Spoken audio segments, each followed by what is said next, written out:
देवी तिल्ड भाग्य की बात। शादी विवाह में आदमी का क्या अख्तियार, जिससे ईश्वर ने या उनके नायबो ब्राह्मण ने तय कर दी, उससे हो गई। बाबू भारतदास ने लीला के लिए सुयोग्य वर खोजने में कोई बात उठा नहीं रखी, लेकिन जैसा घर घर चाहते थे वैसा न पा सके। वह लड़की को सुखी देखना चाहते थे, जैसा हर एक पिता का धर्म है, किंतु इसके लिए उनकी समझ में संपत्ति ही सबसे जरूरी चीज थी। चरित्र या शिक्षा का स्थान कौन था? चरित्र तो किसी के माथे पर लिखा नहीं रहता, और शिक्षा का आजकल के जमाने में मूल्य ही क्या। हाँ, संपत्ति के साथ शिक्षा भी हो तो क्या पूछना। ऐसा घर बहुत धधा पर न मिला तो अपनी बिरादरी के न थे, बिरादरी भी मिली तो जायजा न मिला, जायजा भी मिला तो शर्तें तय न हो सकी। इस तरह मजबूर होकर भारतदास को लीला का विवाह लाला संसरन के लटके सीतासरन से करना पड़ा। अपने बाप का इकलौता बेटा था, थोड़ी बहुत शिक्षा भी पाई थी, बातचीत सलीके से करता था, मामले मुकदमे समझता था और जरा दिल का रंगीला भी था। सबसे बड़ी बात ये थी कि रूपवान, बलिष्ठ, प्रसन्नमुख, साहसी आदमी था। मगर विचार वही बाबा आदम के जमाने के थे।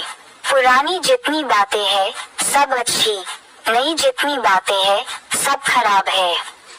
जायदाद के विषय में जमींदार साहब नए नए दफों का व्यवहार करते थे, वहाँ अपना कोई अख्तियार न था, लेकिन सामाजिक प्रथाओं के कट्टर पक्षपाती थे।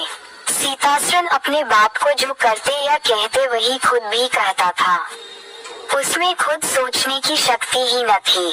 बुद्धि की मंदता बहुधा सामाजिक अनुदारता के रूप में प्रकट होती है। लीला ने जिस दिन घर में वो रखा उसी दिन उसकी परीक्षा शुरू हुई। वे सभी काम जिनकी उसके घर में तारीफ होती थी यहाँ वर्जित थे। उसे बचपन से ताजी हवा पर जान देना सिखाया गया था, यहाँ उसके सामने मुंह खोलना भी पाप था। बचपन से सिखाया गया था रोशनी ही जीवन है, यहाँ रोशनी के दर्शन दुर्लभ थे। घर पर अहिंसा, क्षमा और दया ईश्वरीय गुण बताए गए थे, यहाँ इनका नाम लेने की भी स्वाधीनता थी। संसरन बड़े तीखे, गुस्सेवर आदमी थे, नाक पर मक्खी न बैठने देते। धूर्तता और छल कपट से ही उन्होंने जायदाद पैदा की थी और उसी को सफल जीवन का मंत्र समझते थे। उनकी पत्नी उनसे भी 2 अंगुल ऊंची थी। मजाल क्या है कि बहू अपनी अंधेरी कोठरी के द्वार पर खड़ी हो जाए या कभी छत पर टहल सके। प्रलय आ जाता, आसमान सिर पर उठा लेती। उन्हें बकने का मर्ज था। दाल में नमक का जरा तेज हो जाना उन्हें दिन भर बकने के लिए काफी बहाना था। मोटी ताजी महिला थी, शीत का घाघरेदार लनगा पहने, खानदान बगल में रखे, गहनों से लदी हुई, सारे दिन बरोठे में माची पर बैठी रहती थी। क्या मजाल की घर में उनकी इच्छा के विरुद्ध एक पत्ता भी हिल जाए। बहू की नई नई आदतें देख देख जला करती थी। अब कहे कि आबरू होगी, मुंडेर पर खड़ी होकर झांकती है। मेरी लड़की ऐसी दीदा दिलेर होती तो गला घोंट देती। न जाने इसके देश में कौन लोग बसते हैं। गहने नहीं पहनती, जब देखो नंगी बुच्ची बनी बैठी रहती है। ये भी कोई अच्छे लक्षण है। लीला के पीछे सीतासरन पर भी फटकार पड़ती। तुझे भी चौगनी में सोना अच्छा लगता है, क्यों? तू भी अपने को मर्द कहता कहेगा। यह मर्द कैसा कि औरत उसके कहने में न रहे, दिन भर घर में घुसा रहता है, मुंह में जबान नहीं है, समझता क्यों नहीं? सीतासरन कहता, इम्मा जब कोई मेरे समझाने से माने तब तो। माँ मानेगी क्यों नहीं? तू मर्द है कि नहीं? मर्द वह चाहिए कि कड़ी निगाह से देखे तो औरत काम पूछे। सीतासरन तुम तो समझाती ही रहती हो। माँ मेरी उसे क्या परवाह, समझती होगी। बुढ़िया 4 दिन में मर जाएगी तब मैं मालकिन हो ही जाऊंगी। सीतासरन तो मैं भी तो उसकी बातों का जवाब नहीं दे पाता। देखती नहीं हो कितनी दुर्बल हो गई है, वह रंग ही नहीं रहा। उस कोठरी में पड़े पड़े उसकी दशा बिगड़ती जाती है। बेटे के मुंह से ऐसी बातें सुन माता आग हो जाती और सारे दिन जलती। कभी भाग्य को कोसती, कभी समय को। सीतासुरन माता के सामने तो ऐसी बातें करता, लेकिन लीला के सामने जाते ही उसकी मति बदल जाती थी। वह वही बातें करता था जो लीला को अच्छी लगती, यहाँ तक कि दोनों विधवा की हंसी उड़ाते। लीला को इसमें और कोई सुख न था। वह सारे दिन कूदती रहती, कभी चूल्हे के सामने न बैठी थी, पर यहाँ पसेरियों आटा थैपना पड़ता, मजूरों और टहलुओं के लिए रोटी पकानी पड़ती। कभी कभी वह चूल्हे के सामने बैठी घंटों रोती।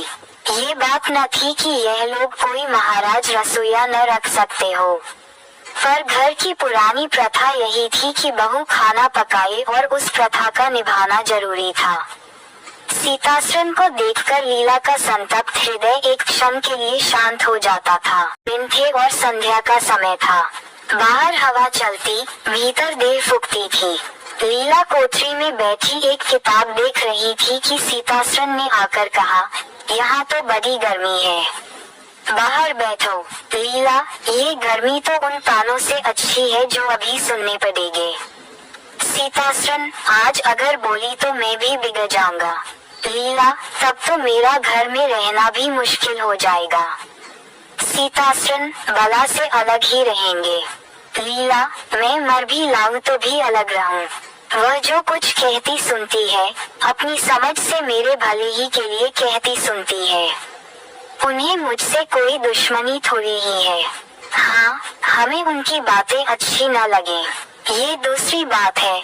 उन्होंने खुद वह सब कष्ट झेले हैं जो वह मुझे झेलवाना चाहती है। उनके स्वास्थ्य पर उन कष्टों का जरा भी असर नहीं पड़ा। वह इस 65 वर्ष की उम्र में मुझसे कहीं टाकी है। फिर उन्हें कैसे मालूम हो कि इन कष्टों से स्वास्थ्य बिगड़ सकता है। सीतासुरन ने उसके मुरझाए हुए मुख की ओर करुणा नेत्रों से देखकर कहा, तुम्हें इस घर में आकर बहुत दुख सहना पड़ा। ये घर तुम्हारे योग्य न था। तुमने पूर्व जन्म में जरूर कोई पाप किया होगा। लीला ने पति के हाथों से खेलते हुए कहा, यहाँ न आती तो तुम्हारा प्रेम कैसे पाती। 5 साल गुजर गए। लीला 2 बच्चों की माँ हो गई। एक लड़का था, दूसरी लड़की। लड़के का नाम जानकी सरन रखा गया और लड़की का नाम कामिनी। दोनों बच्चे घर को गुलजार किए रहते थे। लड़की दादा से हिली थी, लड़का दादी से। दोनों शौक और शरीर थे। गाली दे बैठना, मुंह चिढ़ा देना तो उनके लिए मामूली बात थी। दिन भर खाते और आए दिन बीमार पड़े रहते। लीला ने खुद सभी कष्ट सह लिए थे, पर बच्चों में बुरी आदतों का पड़ना उसे बहुत बुरा मालूम होता था, किंतु उसकी कौन सुनता था। बच्चों की माता होकर उसकी अब गणना ही न रही थी। जो कुछ थे बच्चे थे, वह कुछ न थी। उसे किसी बच्चे को डांटने का भी अधिकार न था। सांस फाड़ खाती थी। सबसे बड़ी आपत्ति यह थी कि उसका स्वास्थ्य अब और भी खराब हो गया था।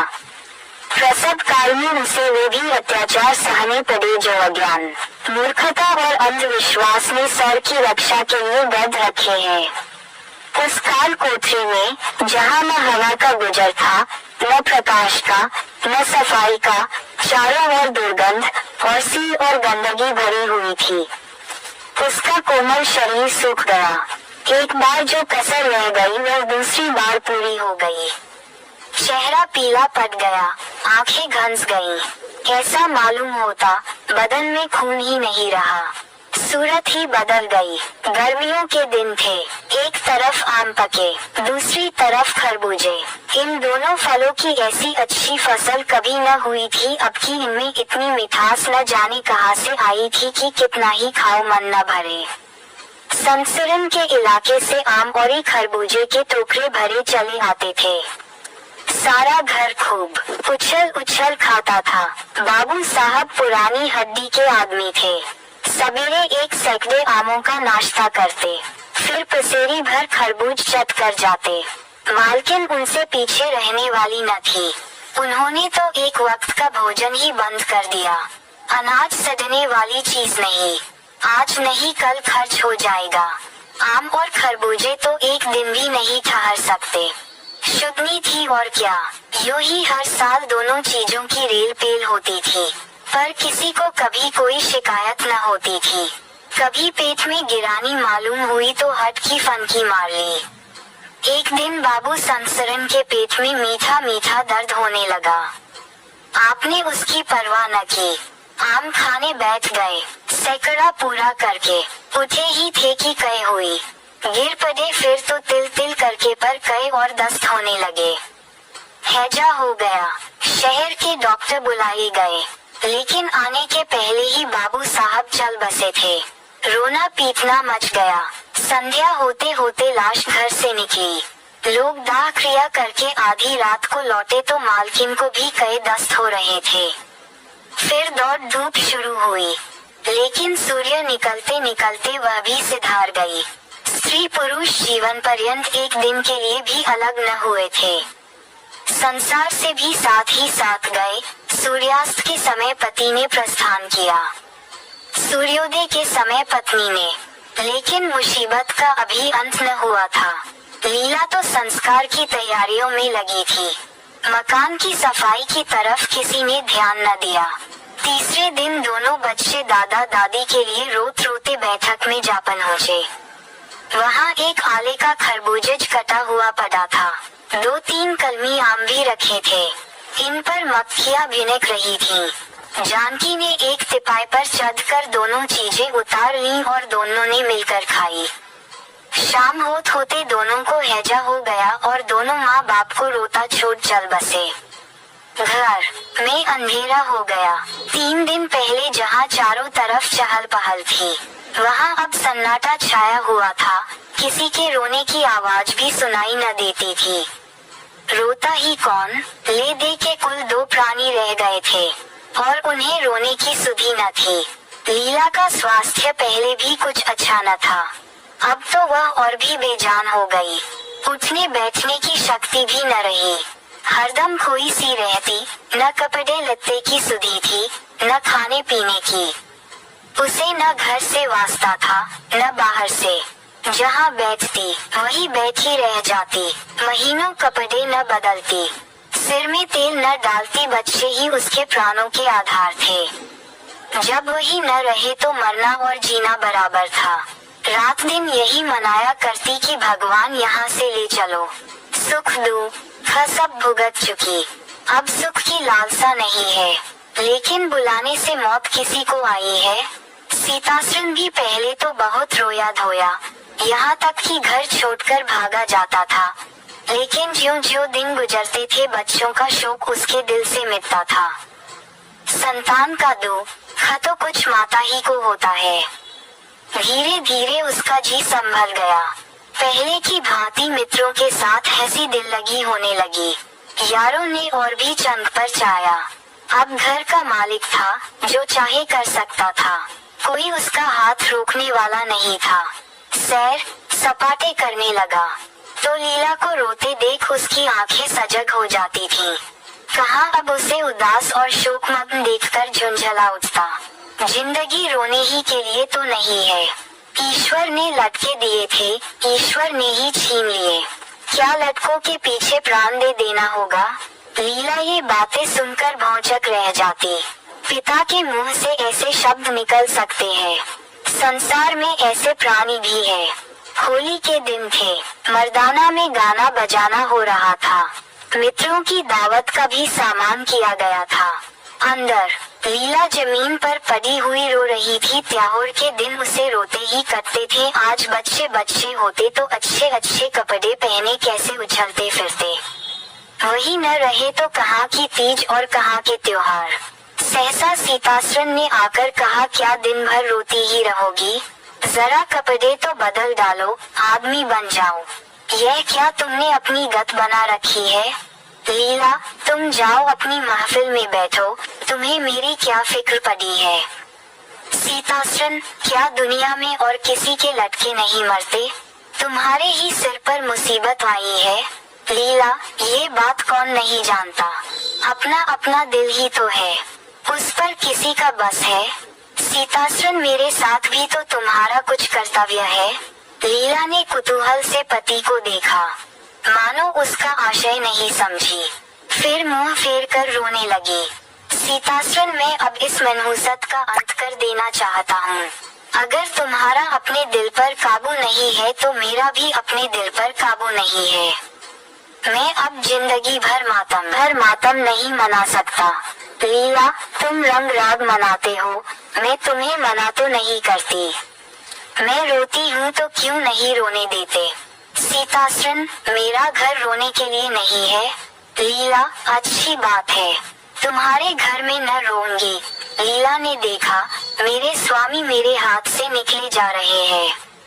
उन पर विषय का भूत सवार हो गया है और कोई समझाने वाला नहीं। वह अपने होश में नहीं है। मैं क्या करूं? अगर मैं चली जाती हूँ तो थोड़े ही दिनों में सारा ही घर मिट्टी में मिल जाएगा और इनका वही हाल होगा जो स्वार्थी मित्रों के चुंगल में फंसे हुए नौजवान रईसों का होता है। कोई उल्टा घर में आ जाएगी और इनका सर्वनाश कर देगी। ईश्वा, मैं क्या करूं? अगर इन्हें कोई बीमारी हो जाती तो क्या मैं उस दशा में इन्हें छोड़कर चली जाती? कभी नहीं। मैं तन मन से इनकी सेवा शुश्रूषा करती, ईश्वर से प्रार्थना करती, देवताओं की मनौतियाँ करती। माना इन्हें शारीरिक रोग नहीं है, लेकिन मानसिक रोग अवश्य है। आदमी रोने की जगह हंसे और हंसने की जगह रोए, उसके दीवाने होने में क्या संदेह है? मेरे चले जाने से इनका सर्वनाश हो जाएगा। इन्हें बचाना मेरा धर्म है। हाँ, मुझे अपना शोक भूल जाना होगा। रोऊंगी, रोना तो तकदीर में लिखा ही है, रोऊंगी, लेकिन हंस हंस कर अपने भाग्य से लड़ूंगी। जो जाते रहे उनके नाम के सिवा और कर ही क्या सकती हूँ, लेकिन जो है उसे न जाने दूंगी। हाँ, है टूटे हुए हृदय, आज तेरे टुकड़ों को जमा करके एक समाधि बनाऊं और अपने शोक को उसके हवाले कर दूं। वो रोने वाली आँखों, आओ, मेरे आंसुओं को अपनी विहंसित छटा में छिपा लो। आओ, मेरे आभूषणों, मैंने बहुत दिनों तक तुम्हारा अपमान किया है, मेरा अपराध क्षमा करो। तुम मेरे भले दिनों के साक्षी हो, तुमने मेरे साथ बहुत विहार किए हैं। अब इस संकट में मेरा साथ दो, मगर देखो दगा न करना, मेरे भेदों को छिपाए रखना। पिछले पहर को महफिल में सन्नाटा हो गया, हुआ की आवाजें बंद हो गई।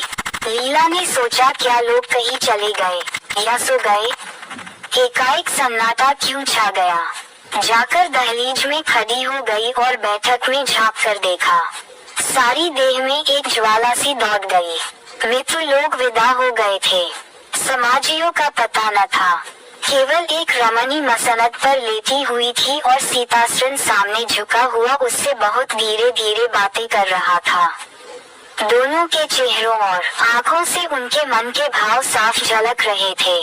एक की आंखों में अनुराग था, दूसरी की आंखों में कटाक्ष।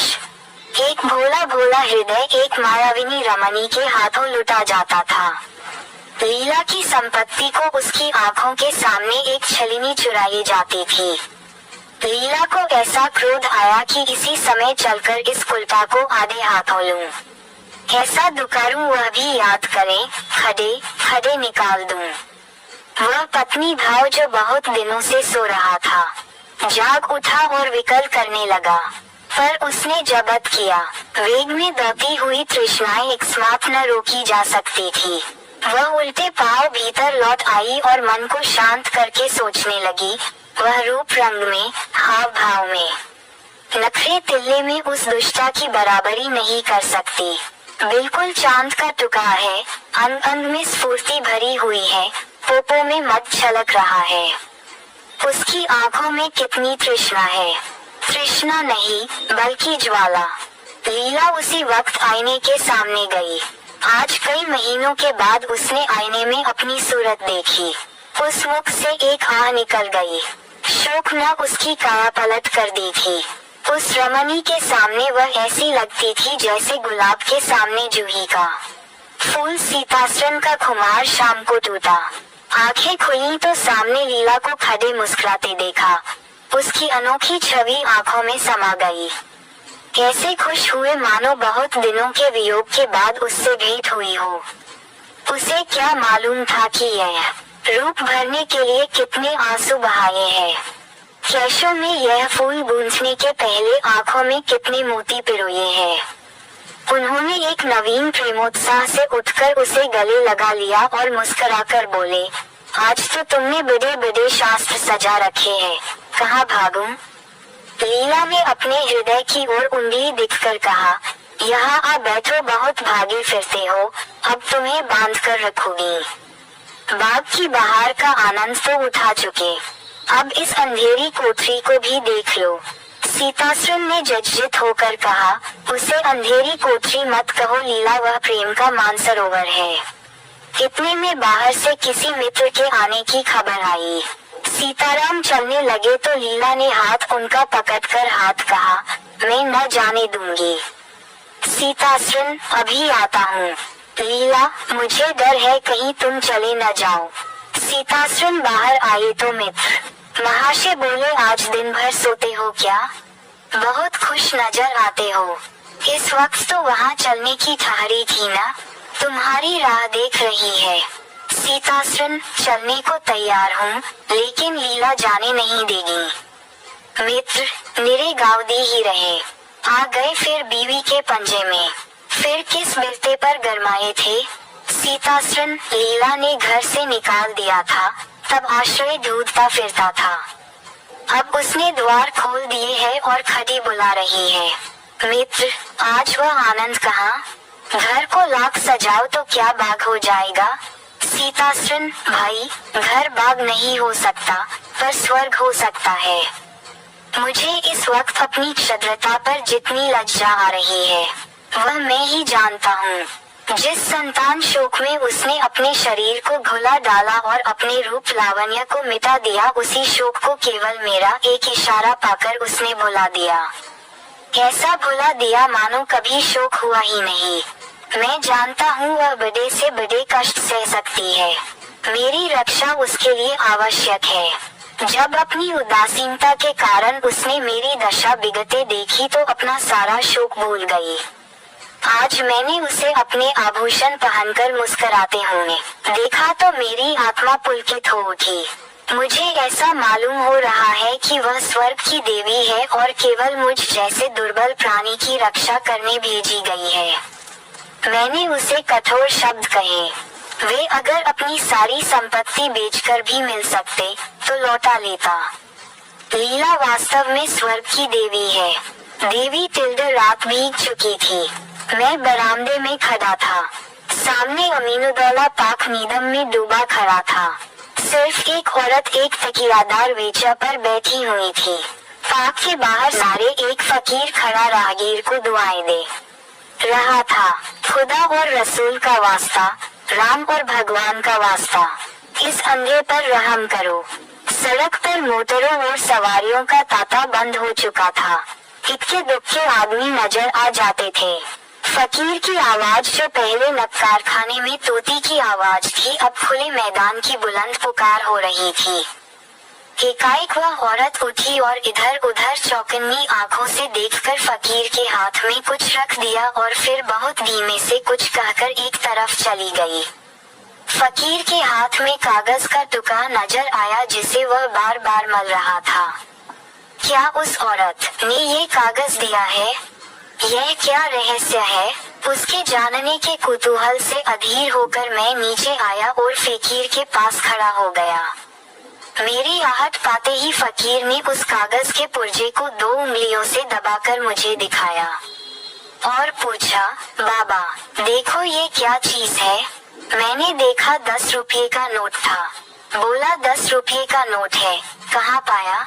फकीर ने नोट को अपनी झोली में रखते हुए कहा, कोई खुदा की बंदी दे गई है। मैंने और कुछ नहीं कहा। उस औरत की तरफ दौड़ा जो अब अंधेरे में बस एक सपना बनकर रह गई थी। वह कई गलियों में होती हुई एक टूटे फूटे गिरे पड़े मकान के दरवाजे पर रुकी, ताला खोला और अंदर चली गई। रात को कुछ पूछना ठीक न समझकर मैं लौट आया। रात भर जी उसी तरफ लगा रहा। एकदम तड़के मैं फिर उस गली में जा पहुंचा। मालूम हुआ वह एक अनाथ विधवा है। मैंने दरवाजे पर जाकर पुकारा, देवी, मैं तुम्हारे दर्शन करने आया हूँ। औरत बाहर निकल आई। गरीबी और बेकसी की जिंदा तस्वीर। मैंने हिचकते हुए कहा, रात आपने फकीर को। देवी ने बात काटते हुए कहा, अजी वह क्या बात थी? मुझे वह नोट पड़ा मिल गया था। मेरे किस काम का था? मैंने उस देवी के कदमों पर सिर झुका दिया। कृपया हमारे चैनल को लाइक करें और सब्सक्राइब करें ताकि नियमित रूप से हमारी सभी वीडियोस आप तक पहुंचती रहें।